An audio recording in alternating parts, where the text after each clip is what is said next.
OK.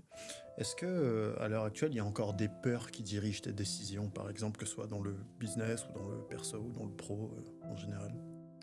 Oui, moi je pense que la peur, c'est un indicateur. C'est-à-dire que si tu as peur, il faut y aller.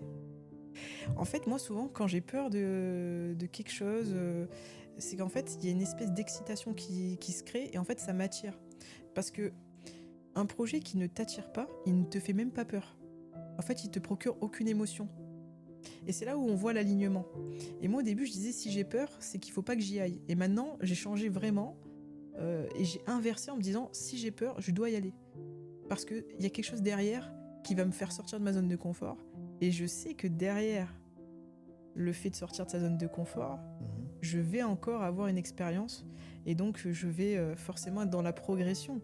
En fait, l'idée, c'est de toujours être dans la progression, d'être un éternel étudiant.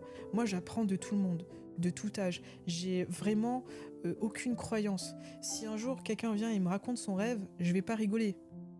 Je vais lui dire, ok, t'as un rêve, vas-y, fonce. En fait, moi, je suis vraiment dans la progression et j'essaie toujours en fait d'apprendre tous les jours, c'est important. OK.